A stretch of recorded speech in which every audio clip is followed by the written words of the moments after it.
Okay, it says we're live. Sweet. Cool. All right. Well, hey everybody, people who are joining. I'm Annie, and well, I guess I'm probably on this side, right? And this is Jon.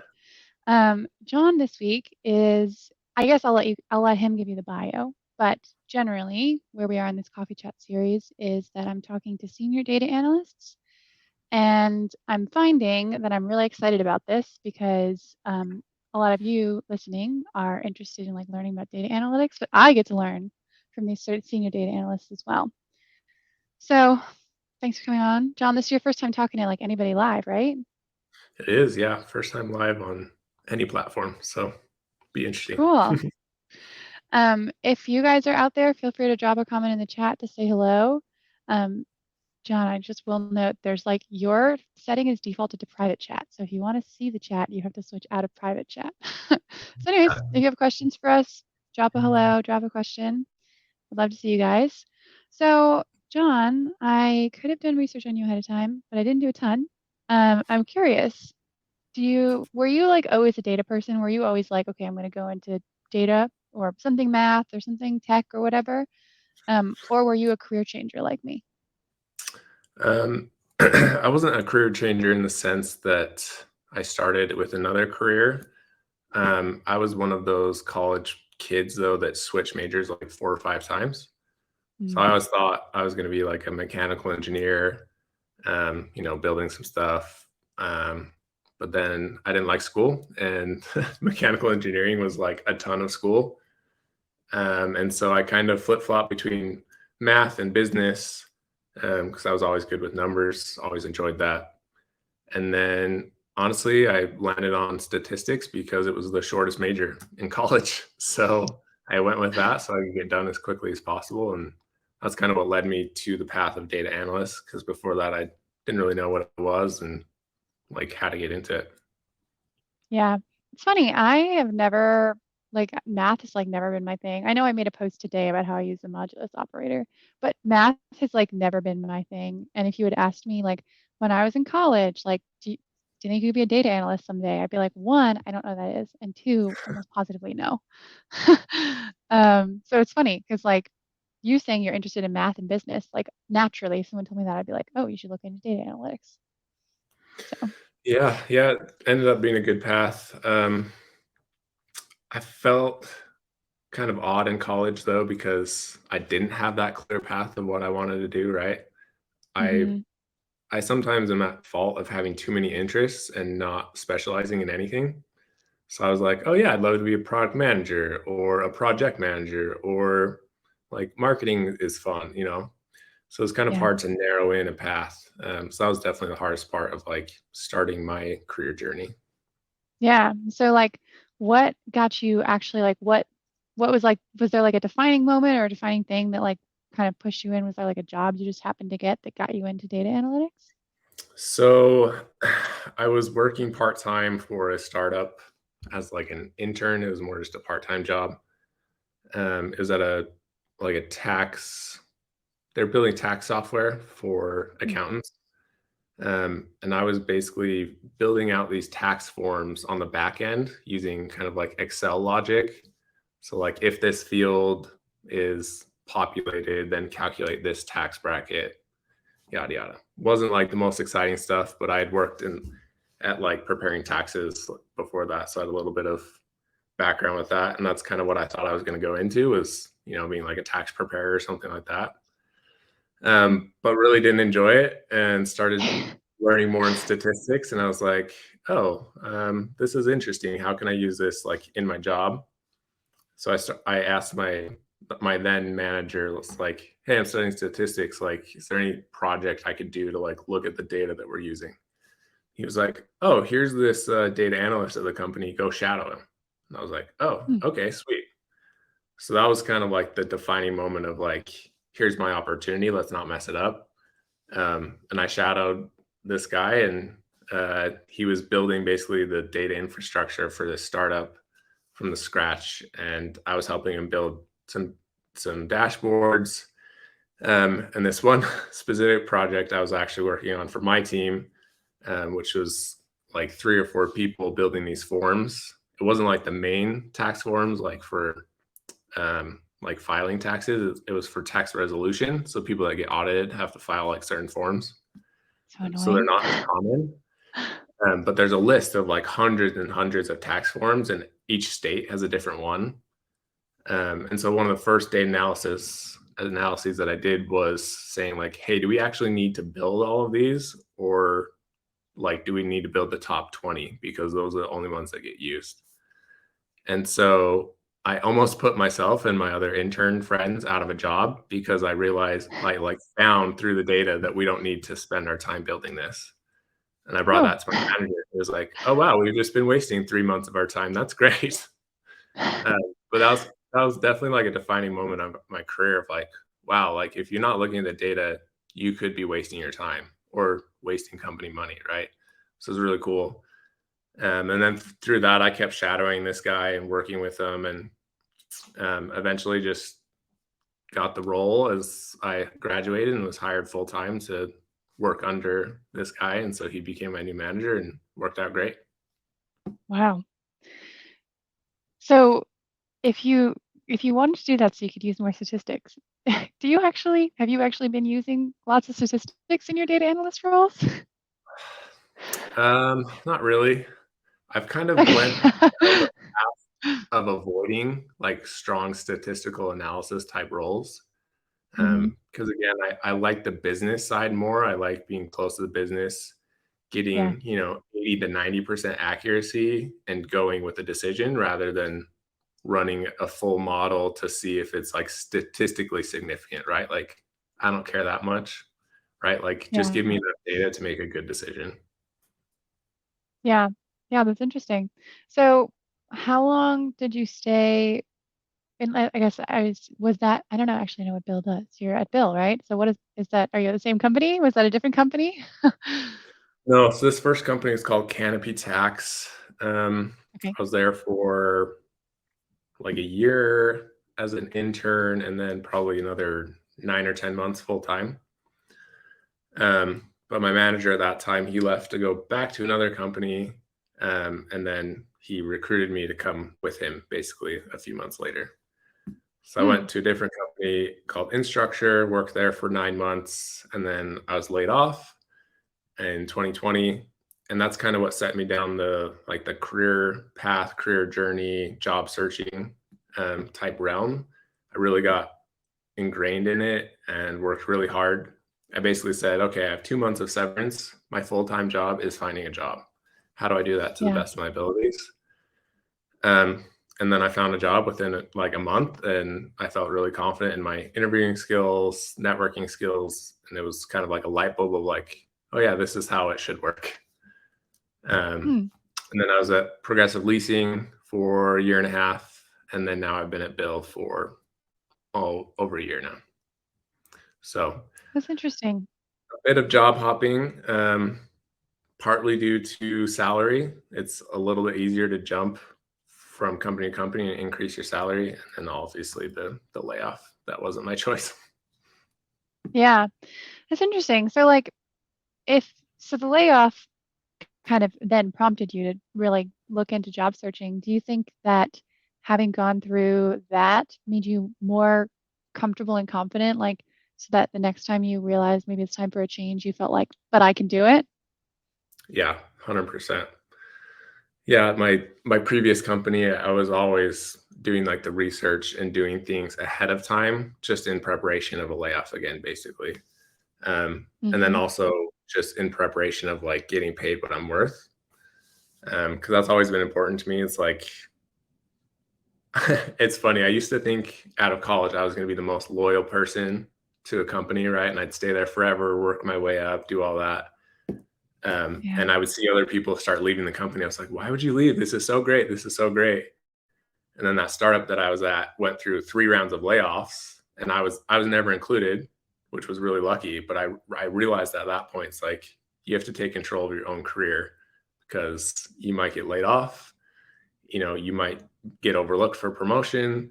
So you just have to own your career. And yeah, being laid off and then going through that experience was just like, yeah, I got to own my career. I got to take control, do the research to know what you're worth, network so you're prepared.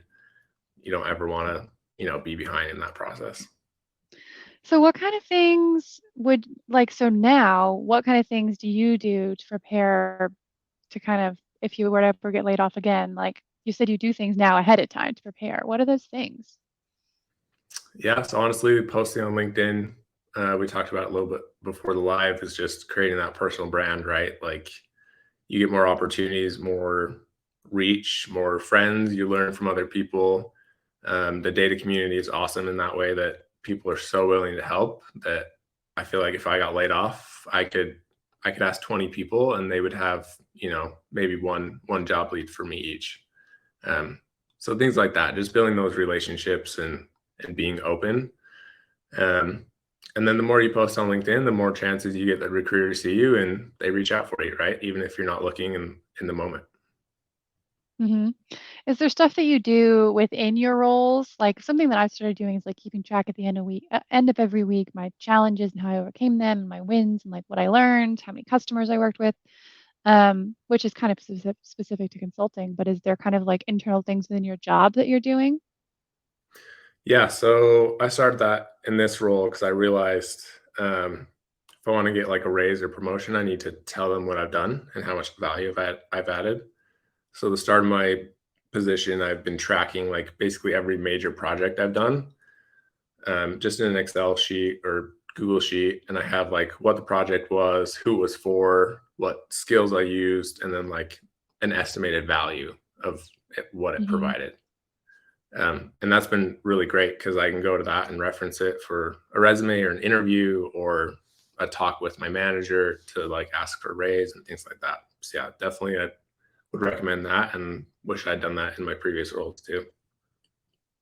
Yeah, I find that like this idea of getting metrics into your resume is so like vague. Like it feels like people are just making things up. Like how do you know like increased efficiency by 50% of X thing? Like how do you know that? Like how do you how do you know what metrics, like how you said the estimated value is that's closer, but it Yeah. still feels very vague to me to get statistics and values into a data analyst resume.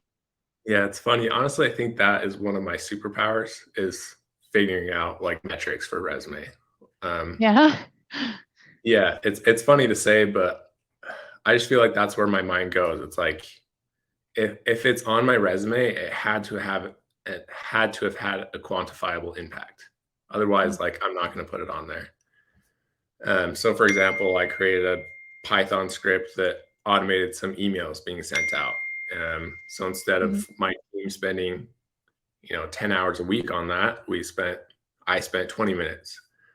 So I calculated, okay, what's the average salary or hourly pay of someone on my team? Just estimated that. I was like, okay, $50 an hour, right? Times that by 10, that's $500 a week, right? Times mm, that by 12 months, whatever, you get to some number and you have a quantifiable stat. That might not be the exact number that was actually saved, but it's an estimate, right? mm. So things like that, where it's just like you kind of just got to think outside the box and say, like, did this save time? Which time equals money? Did it improve, like you said, efficiency? Efficiency also equals money, right? Like everything has a dollar to it. So you just got to be creative in how you calculate it. Yeah. So, as you have gone through a couple of job searches, I imagine you've talked to recruiters, hiring managers, and stuff. Are you finding that there's kind of and I mean, I guess this is also probably I'll ask this question first. Have you managed analysts? I've not. I've only really like mentored and helped more junior level um, Okay. analysts. So, It's never. go ahead. Go ahead. No, you're good. Just curious, is there like something that you find that they're really looking for? Like, okay, I guess the reason I'm asking this is when I was first getting into data analytics, I assumed that every time I was going for a data analytics role, they're looking for my super SQL skills or whatever it is. And then I'm learning that's not actually really the case. So, what are you finding? I guess what you're bringing to the table and you feel like, what are they looking for from entry level all the way up? What are people really looking for from data analysts? From entry level all the way up. That's a good one. So I kind of go back to the hard skills of a data analyst like SQL, Excel. those are all tools to get a job done. But if you don't know the reason why you're using that tool or the reason to get the job done, it won't matter. So I think like the main skill is understanding business context and being able to work with stakeholders to solve a problem. So being able to articulate a story in an interview of, what was the problem, what you did to resolve that problem and what was the result, kind of that PAR or STAR methodology is super important for people to be able to articulate that one and to be able to, show that value. Um, so yeah, it's kind of cliche, but soft skills really are what get you the job because you can be taught a lot of the hard skills that a data analyst needs. Obviously, like I said, I've kind of avoided the more statistically heavy type roles that Yeah. you do need a little bit of schooling and actual knowledge to do some of those things. But if you're closer to the business, doing entry level data analytics, working in Excel, like really you need to focus on the problem before you focus on the tool. Yeah. Something that I've been tossing around recently, this kind of takes both of those topics and puts them together. And I don't know if I know how to articulate this well, but um, I think your personal brand on LinkedIn and then the soft skills that they're looking for. Um, I see, I think when people start creating content, like they're first trying to get their first data job, or they're further along the chain and they first start creating data content, the most natural thing that you're going to think of to show off is, hey, these SQL skills, let me tell you about joins or whatever, which is good. Like it's good to talk about learning those things, and to share helpful resources. But I think what what I'm seeing lately is the posts that really catch my attention are when people are able to somehow like show off their soft skills or like show that extra value, from the things that they're posting. What do you think about that? Do you know what I mean by that? Yeah. LinkedIn is a hard one because there's so many directions you can go with it, right? Like I started Hmm. posting more like SQL tests and quizzes and challenges because, it's interesting to see how other people code. Because I code one Hmm. way, right? I love CTEs. Other people love sub queries. Some people are very data engineer heavy and they think about the processing speed. Whereas I don't think about that because I don't really care. Like in my current role, it doesn't matter as much. Yeah. Um, so I think there's a lot to be learned through just the comments, and asking questions, even if you're posting something that doesn't showcase soft skills, the way you follow up in your comments to pick someone else's brain that can show some of those soft skills. Mm. Um, but yeah, posting about soft skills on LinkedIn is a little harder for me because it definitely Yeah. gets wordy, right? Like it's this text blob usually of this giant story. Um, Hmm. and it's hard for me to read those giant text blobs, to be honest. So I try not to do it very often. Yeah, it's to that point actually, someone just asked this comment. Do you think it's a good idea to do an audio recording to communicate findings for a portfolio project? I guess you can answer that. I have a thought on it, but what's your answer for that? Yeah, I think that's a great idea. I think like a video walkthrough or yeah, an audio recording of a project is a great way to showcase those skills, and it showcases how articulate you are as well, right? And if you're able to go from point A to point B in a concise manner. Um, so I think that's great. I do that sometimes when I'm building dashboards internally, right? Like sometimes I put together something that's a little complicated and I've gotten feedback that I build dashboards for an analyst. And I was like, oh, I don't want to do that. I need to build it for business stakeholders. Mhm. So I'll put together a video recording and say like, hey, this is how I use it. Click this box to do this. Here's this filter here. Um, Here's why this field looks like this, things like that. So that way they always have a reference that they can go back to and don't have to ping me 5 times, or if I'm out of town, they can't figure out the answer. So I think that's a great idea. Yeah, like a visual way of documentation. I mean, I think that it's really excellent, like as a job seeker to do that. So you, especially just like you get the practice. I found in all my entry-level interviews, I was not sure if anyone had actually looked at my portfolio. Like, I think they knew that I had one and they were glad that I had one. But then it really came for me personally, it just came to like a conversation. Like they're like, "Hey, do you know how to use SQL?" And I was like, "Yeah, let me tell you about these three projects in my portfolio. How about Tableau? Okay, let me tell you about these three projects in my portfolio." And then we talked about them. And then when I was talking to hiring managers, I would bring up, oh, well, I use CTEs, and this one was my first time using CTEs, and I used them, and we got to talk about like what was challenging and what I enjoyed about the CTEs. And I I think that maybe some people looked at my portfolio, but I think that most of them didn't.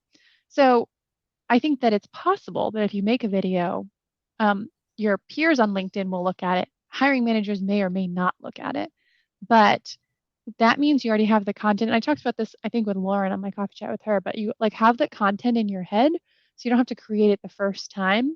You just try to create the content for the first time and then also nail it in an interview is like really hard. Yeah. Yeah, I've been lucky. I haven't had the need to build a portfolio, right? So I can't necessarily speak to that as someone that's trying to transition into data because I have the experience, right? I've done things at companies that have provided value. So I just talk to those in interviews. Um, but it's kind of the same thing what you're saying, right? Like you just got to know your stuff. You got to be able to talk about it. You got to be able to bring up examples. And I remember being in interviews for internships when I was looking for data analytics internships and full-time jobs right out of college. Like I remember being asked questions of like, what's the difference between a BI analyst and a data analyst? I was like, I have no idea. And I would just make up some BS answer, right? Like that clearly the interviewer saw as like, hey, he doesn't know the difference.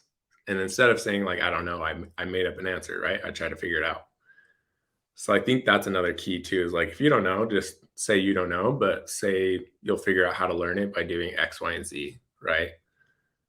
So it's a little bit of, being honest and open about what skills and experience you do have, and then also exaggerating a little bit on those skills that you are picking up and be able to say like, yeah, I have done this project using CTEs, even though it's been done 500 times online, I still did it, right? Like I figured out how to do it. So, Yeah. Yeah. And I think that too, like, I don't I don't think that like any hiring manager is like looking at your project and like cross-referencing to see if somebody else has done it. So like if you truly just copied somebody else, that's a different story. But I tell people like there's no need to reinvent the wheel, like at least especially for entry-level jobs, like they're just looking to see if you can use the tool or not. And so if you figured out how to write that CTE from your brain, that's really what matters, you know? yeah. Yeah, I try and put my like self in a hiring manager shoe of like if I am a hiring manager looking at a bunch of portfolios and every single one has a superstore data set and project and that's their top one that they put on, it's like I might not look at those projects because it is so repetitive, right? And it is an easy data set. And there's a reason for that. It's to introduce you to data analytics, figure out Tableau, be able to do things like that. But I think there is value in having unique projects and portfolios and experience that you can talk to outside of the commonalities. Yeah, that's an interesting, like with the Superstore specifically, because that is the, for anyone who doesn't know, Superstore is like the data set that like especially every Tableau project is done on. I saw this interesting comment and I'm curious about your thoughts on it. Somebody said, would industry knowledge and simple insights with SQL and Tableau be more valuable than a rich understanding of all the tools in the beginning, at least? What's your thought about that? Yeah, that's a great question. That's basically my background right there. That's my skill set, SQL and Tableau, and I've leveraged that to, become a senior analyst. Like I've used Python once or twice. It's not like a strong skill, I would say. I've used Power BI a little bit, but like those are my bread and butter, SQL and Tableau, and then yeah, business knowledge. So I think you can go a really, really long way just with that. I've also known managers of analytics that they're terrible at the hard skills, right? Like they're terrible coders, but they're really good at managing people and managing stakeholders and, project managing. So yeah, that business knowledge is huge. Yeah, I actually think who was it? Matt Mike was saying how he had gotten his first data analyst job like within like a couple of months. Like he like this decided to make the jump and then like made it happen like in a very short span of time. And it was because of the job he was doing before. I think had something to do with like financial collections or something like that. And then the analyst role that he had applied for was doing that. So he had relevant industry knowledge and then like really he said his words like a basic grasp on like the SQL and the Excel and stuff. Um, and he got hired. Yeah. So what of that Yeah. kind of goes to That, that I point. mean, my part-time job in college, like it was for a tax company, but they were hiring mostly like people that were in accounting degrees, right? Like going to be CPAs. And I was not that. So I was kind of like this anomaly, but I had prepared taxes as a like basically a part-time job in the tax season. And so that's what got me this like internship that led to my full-time job. And that was just because I had experience preparing taxes. So yeah, I think that industry knowledge and expertise can be something that you can leverage more than anything else. So yeah, I definitely recommend that for Yeah. people transitioning. This one here, I think we talked about this on the stream. I'm not sure if we talked about it before the stream or when we started it, but just statistical knowledge, very crucial. I personally have been in my role for, I don't know, 7 months or something. Most statistics I've done has been mean, median, average, not even mode. So average, mean, median. And I sometimes have to understand normal distribution, like what that looks like, but not be able to do anything more than like understand what that looks like. How about you as a senior data analyst? Yeah, I think it really just depends on the role. It's hard to say. Hmm. Um, yeah, it's very important to understand the basics of statistics, I think, right? Like what the difference between an average and a median is and how to tell Yeah. what that difference Hmm. is. That's very important.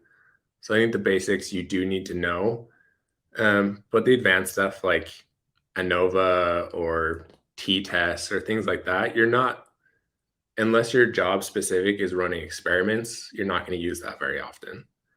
Um, Yeah. Most of the things you do are, I don't know if people want to hear this, are reporting based, right? It's building Yeah. visuals or reports. It's Hmm. not always analyzing data to figure out like what was right or what was wrong or what your null hypothesis was versus the actual Oh, results. definitely.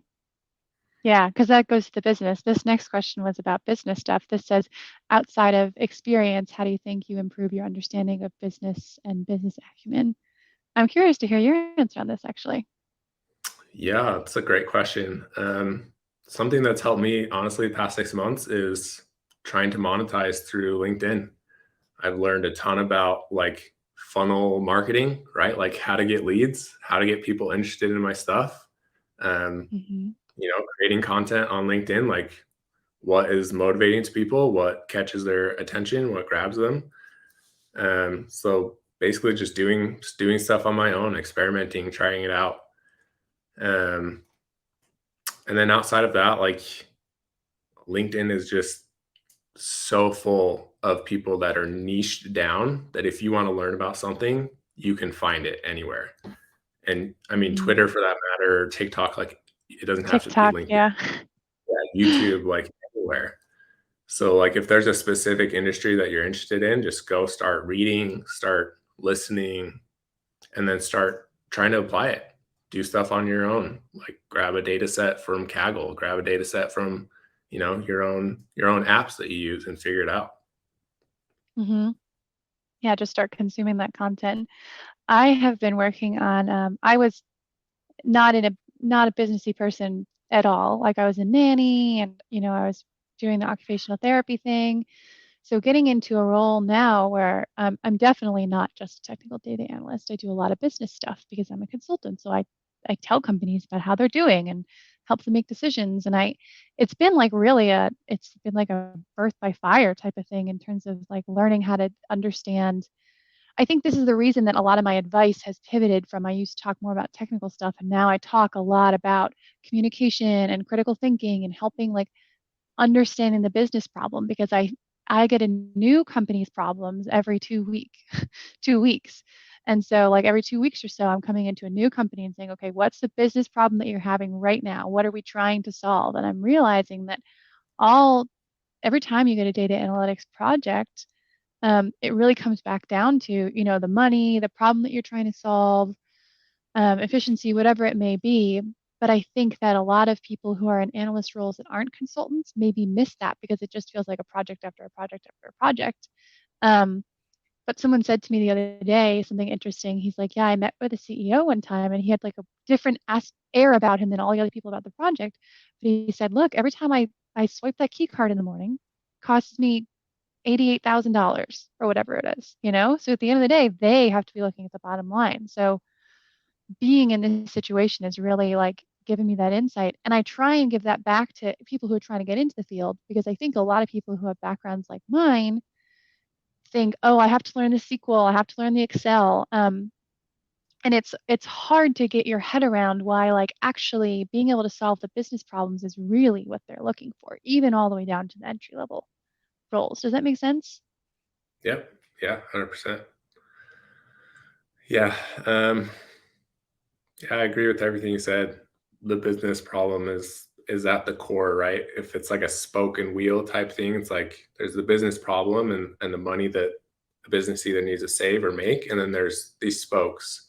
And one might be Excel, one might be SQL, one might be data science for AI, one might be, I don't know. There's a ton of different stuff, right? But that's always at the core is how do you improve the top line, right? Like how are you making money or saving money for the company?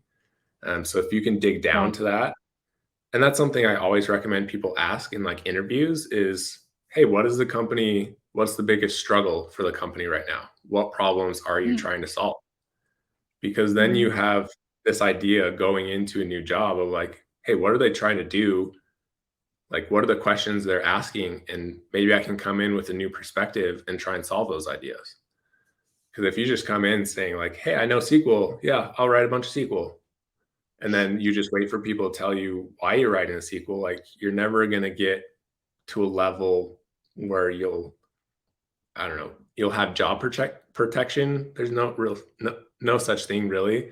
But you know what I mean? Like you're seen as more valuable than someone that has to be told, hey, go write this SQL because of this. Right? If you're Mm-hmm. able to proactively seek out those questions and those concerns and find a solution to the problem, you're going to be a lot more valuable. Yeah. Yeah, that's a real nugget. I think I had a really hard time conceptualizing that. And I think that my job search really turned a lot when I realized that I was trying, it wasn't just that there was a role open to write SQL, is that there was a role open to solve a business problem. And then I think I started moving forward more in my interviews once I realized that and started trying to adjust to it. And I'm still every day learning how to do that, but Yeah. definitely a big one. This person asked, what does your typical day look like as a data analyst? And I would like to add on to that. Has that looked really different as you've gone to each role? I love and hate this question at the same time. Um, it's just because every day is different, right? Like Hmm. Monday is different than what Tuesday was, which is different from what today was. In my current role, I deal a lot with commissions data, so sales compensation. So the beginning of the month is really, really busy, like with people saying, hey, I got paid this much, but I expected this much. So it's like I have to go figure out why there's that difference, and whether it's Hmm. in the Tableau calculation, the input fields we have, got to figure out where that is. During the middle of the month, it's a little slower on those type of ad hoc requests. So it's more, writing SQL queries to build a new dashboard or to run an analysis or an experiment. And then end of month is prepping for that pay, saying like, hey, is this quota accurate? Is this report still running correctly? And then it's always going back and forth between, in my current role, probably 5 or 6 different teams, because there's connections between us and finance and strategy and revenue operations. So it's just like a ton of communication where everyone has to get aligned to get the right decision or number or compensation. And I'd say that's pretty similar across all the roles, whether it's as a junior analyst, senior analyst, or different companies. Hmm. I'd say the one major thing about being a senior analyst is you're just left to your own devices a little more, right? Like you have a Yeah. project and you're given it and you just got to go figure it out. Hmm. As a junior analyst, there's a little more attention given when you didn't know how to do something or who to ask or things like that. Yeah. Yeah, my days, I mean, I kind of have like a wide net that I can cast over like describing what my every day is going to look different, but it's kind of like a subset of I have meetings with my clients. So like I have meetings that I'm doing presentations, I'm getting feedback, I'm gathering requirements, and then also just like the development. And so I really like days that I have like one, maybe two meetings. And it's like they're not super long meetings, and then the rest of the day is development. I really like those days. But this week, I have not had any of those days, and it's been all very meeting heavy days. I recently got access to Gong. So this is just a very kind of edge case tip for anybody who's listening. Recording meetings has been like such a game changer for me. And I got access to Gong, which is like this service that'll like kind of give you summaries and stuff. It's like a enhancement to the recordings. It's really helpful because I really cover a lot of ground in my meetings with clients. They have to describe to me what all of the different fields in their data mean and all the things that they want and all the business problems they want to solve. And then we're doing all of this planning. So I just record it now. And then I don't have to store any of it in my brain. And I can just come back to it later. It's been Yeah, amazing. that's the only way I could do what you're doing is I'm not very good Yeah. at remembering things. So it either has to be written down Mhm. explicitly or yeah, I have to have a recording. So if it's not written down, it's in my brain out the other ear really quick. The thing that I do now is I actually say action items. Almost awkwardly, I'll insert that into the conversation and I tell people ahead of time that's what I'm doing because then I can search the transcript for action items. So every time we talk about something that I need to do, I'll be like, okay, that's an action item. And then I can just Nice. like quick come back to it. That's Yeah, that's super my new thing. But yeah, that's kind of, I mean, I work remotely and have all your roles been remote? smart. After COVID, they were remote. So yeah, which I is think it's what I probably a little bit of a different vibe if you're in person than if you're remote. yeah, it was interesting. My very first job, like I said, it was a startup, and Hmm. I find myself looking back on it now, feeling like I was the luckiest little kid in the world having this experience as like I was one of two analysts in the entire company. So I was doing like all the data for the entire company, for the finance team, for the product Hmm. team, and I was presenting it to like the CEO, the VP of finance, like all these people that were like making Wow. major decisions, but Yeah. I didn't feel any of the pressure because I didn't know any different. Oh, yep. But Sorry. I if just I had knocked gone something back, over. like I was in that role now, I would feel so much pressure presenting those insights to like a CEO now. I'd be like, "Oh my gosh, this is Yeah. crazy." So, I find Yeah. it I very mean, lucky. it definitely is nerve-wracking. Sorry, I just knocked Good? something over. It was just the light that I have right here. I have to put it at an angle so it can like get the right angle. Um, do you have any tips for people for like talking to CEOs and stuff for managing the nerves? Because that is, I mean, like you said, you weren't nervous, but that is a pretty nerve-wracking thing. Yeah, I don't know anymore. Like, I feel like I've regressed in that aspect. Like, I was really good at the beginning because I didn't know a difference, but now if I were to do it again, I'd feel a lot more nervous. But I think the biggest thing is just being prepared, trying to anticipate any questions they might ask, especially when you're presenting data. So either have notes or really understand where the data came from. Um, like you'll present a high level number, but sometimes they want to dig deeper. So Hmm. be prepared with those deeper dives would be the biggest thing. Have you, in your interviews, have you had interviews with like executives? That seems to be a more of a startup thing where you get to talk to like CEOs and stuff. Yeah, I haven't really done that. Most of the companies So the three other companies that I've worked to have all been publicly traded. So the first Mhm. company I was at was I was internally hired. So I think I interviewed at with like the VP of product, and that was it. And they basically were like, "Hey, you want the job?" I was like, "Yeah." They're like, "All right, cool, you're good," because I'd been doing the work already. So, but yeah, since then it was all publicly traded. So it was kind of like VPs of certain departments, but never like a executive level type interview. Which fortunate because I would be a wreck if I were interviewing with them. Yeah. Yeah. I mean, I've had a couple people ask me, they're like, hey, I've got an interview coming up with like the vice president or something. Do you have any tips?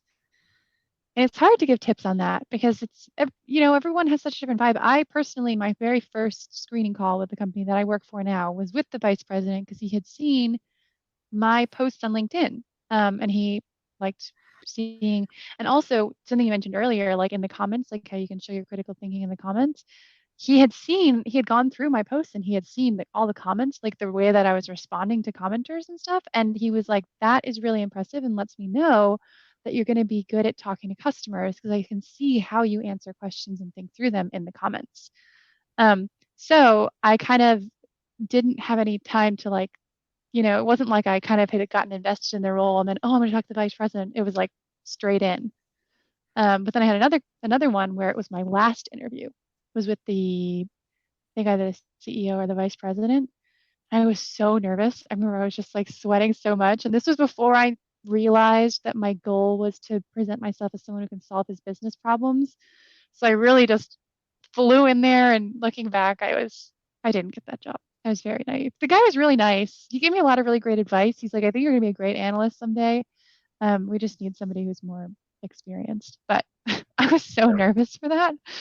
But I don't really have good tips for that because it's hard to, every Yeah, I, exec is I gonna be so think the best different. tip is do as much research as you can, right? Because the more Mm, knowledge you have going into an interview about who the person is, what the department is doing, what they're struggling with, what the role is about, like the more you can talk to specifics. Because VPs, like usually, from what I found, if you're interviewing with someone down the road, like a VP or president, it's likely you're in the third or fourth interview, and they're really just looking to confirm that the hiring manager is choosing the right person. So mm, basically, you just want to come in and say, like, hey, I'm a good culture fit. I've already got my technical skills passed, I've got my soft skills passed. Now I just need to prove to you that I understand the business and I'll add value here. So if you can understand the business, ask them questions because they're going to have more knowledge than a hiring manager of like what's to come in the next 6 months, right? So ask them mm, forward looking things like, hey, in this role, how will I know that I'll be successful a year from now, right? Like, what will I have done in a year to have made this role successful in your eyes?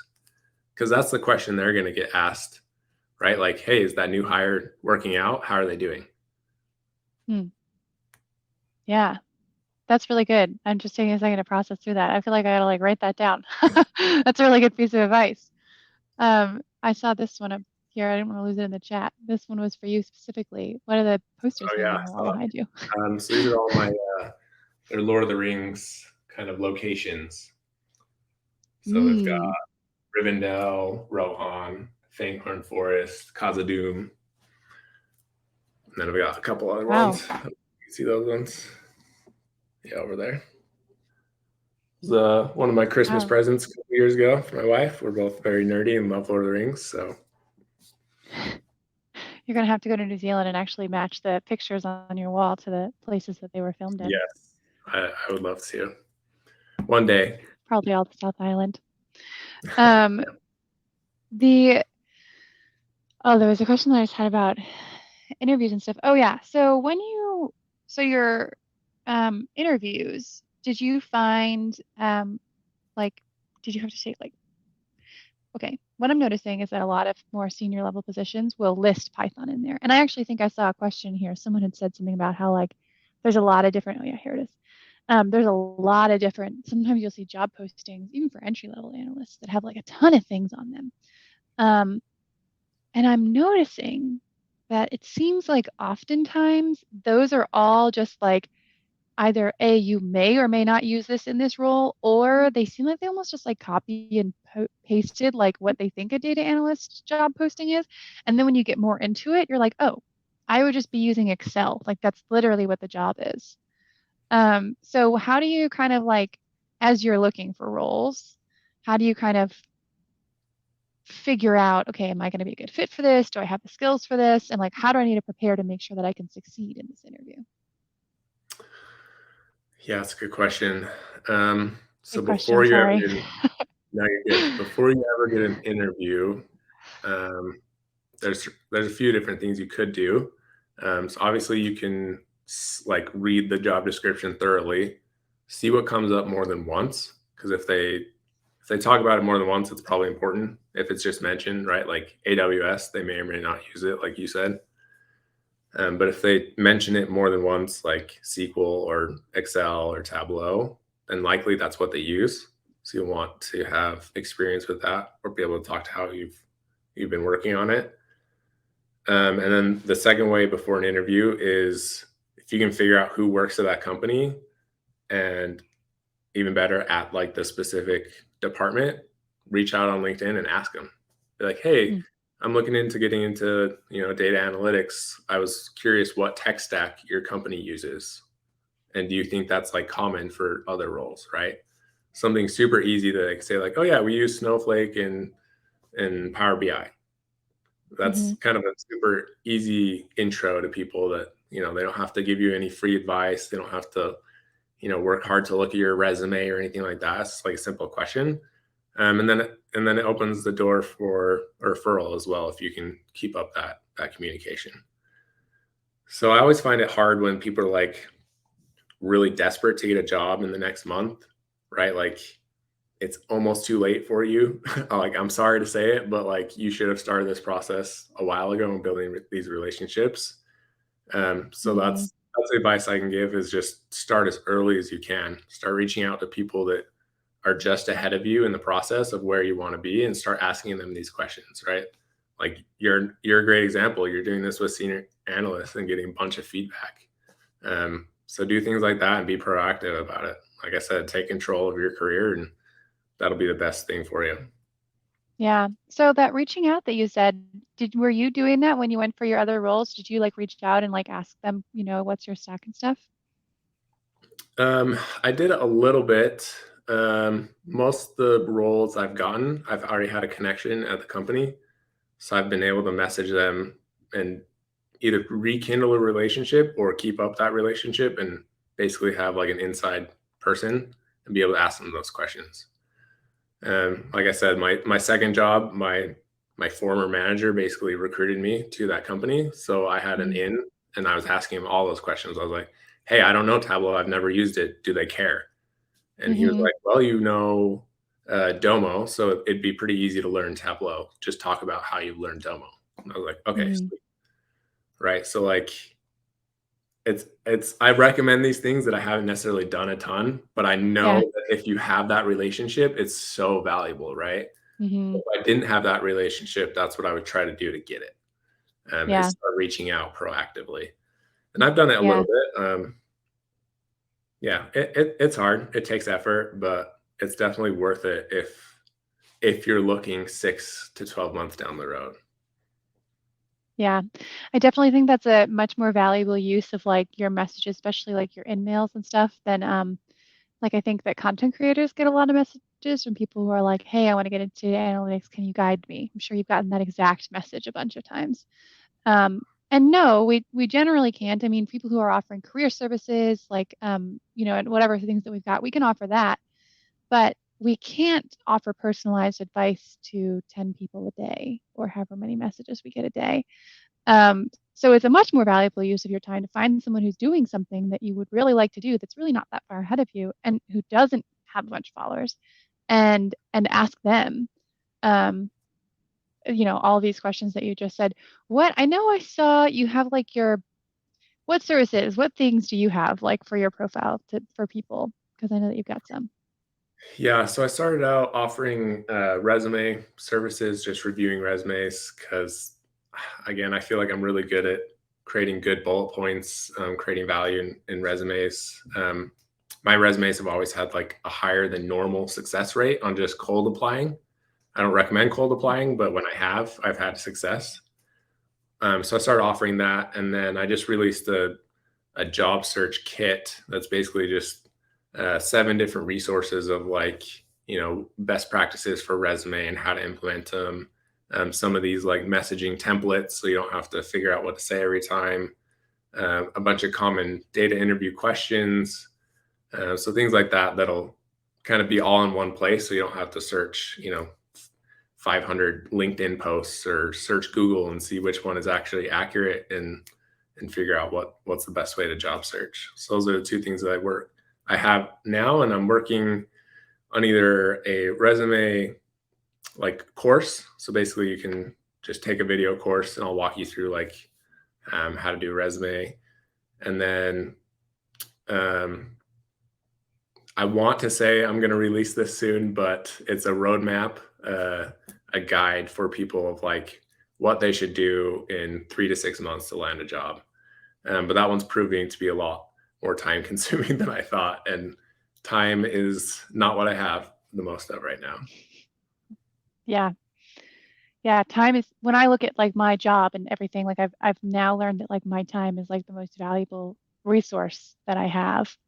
But that the stuff that you've got out, like that's definitely when I got into data analytics, I did it by accident. I was never planning on switching careers, and then I just kind of decided maybe I'll give this a try. And then I started job searching, and it was terrible, and it was so hard. And I realized very, very quickly that one really crucial detail that I had missed is that learning data analytics would not be the hard part. That would be the fun part. Um, but actually figuring out how to job search, how to write your resume, how to optimize your LinkedIn, how to talk to recruiters, what are the different steps? Like there's just on the data job search, that's just like such this huge thing. Whereas like for me, like I was a nanny before this. Like I just like had moms recommend me to other moms, and then I would meet with a mom and their kids, and they would love me, and I would start. Um, but trying to get into data analytics for the first time, I had zero connections. I knew zero people in the data world. So I had to figure out every single thing. And that took me months. Like it was just months of figuring that stuff out. Yeah. And it sucked like a lot. Yeah. So I can see the value in what you've got out there. Yeah. And honestly, like I enjoy job searching. Like I know some people Really? like you said it sucks, but like I think it's kind of fun, right? Like Hmm. it's a way for me to be an analyst again because I get to try and dissect a company's need based on a job description.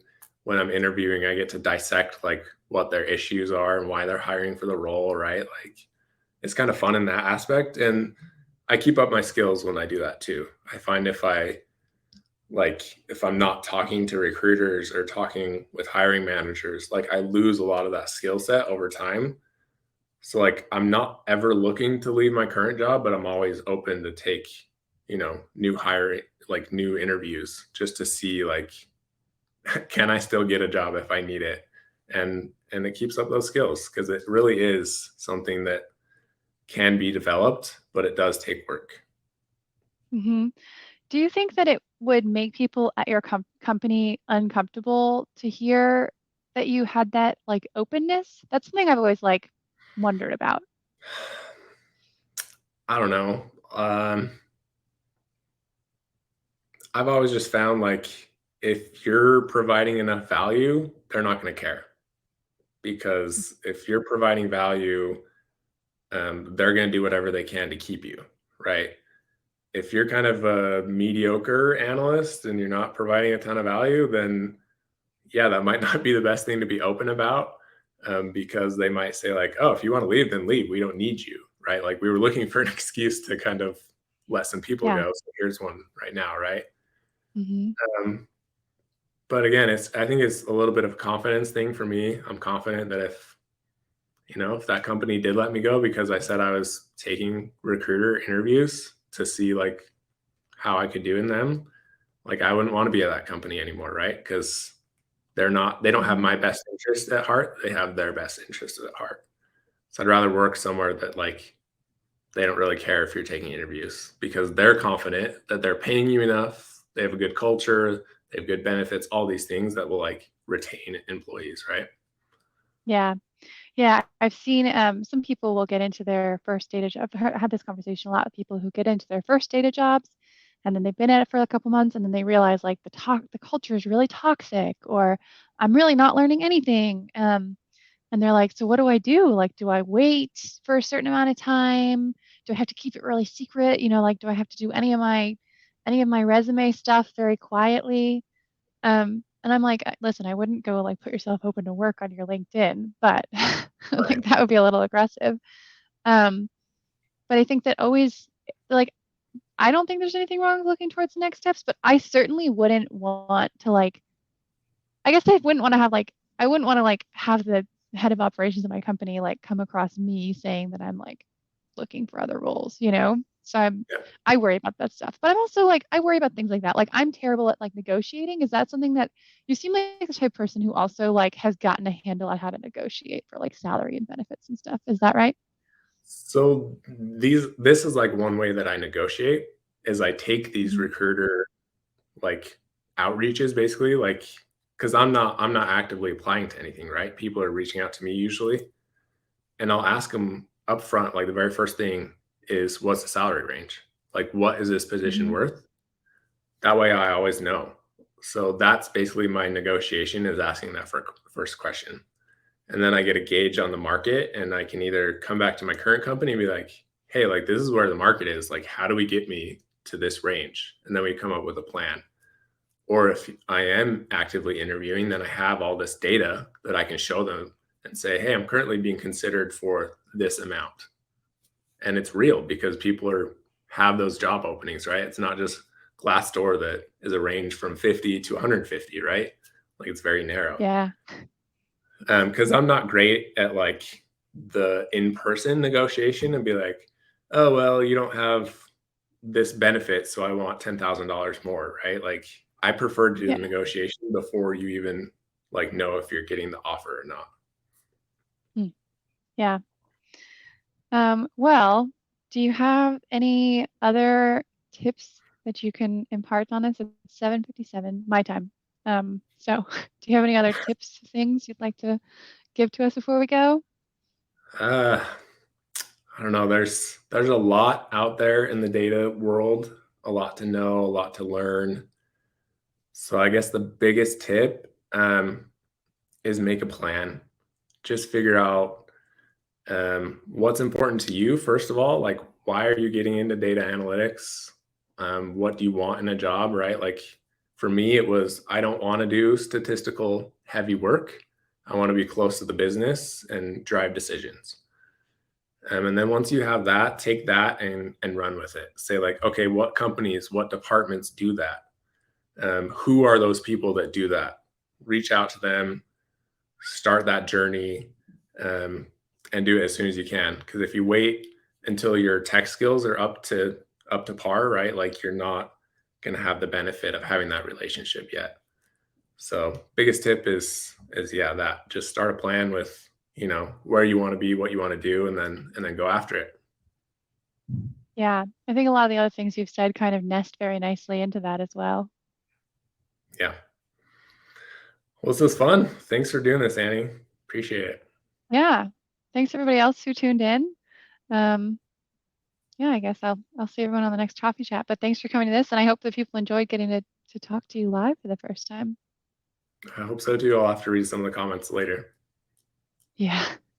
Here, I'm gonna end the broadcast. And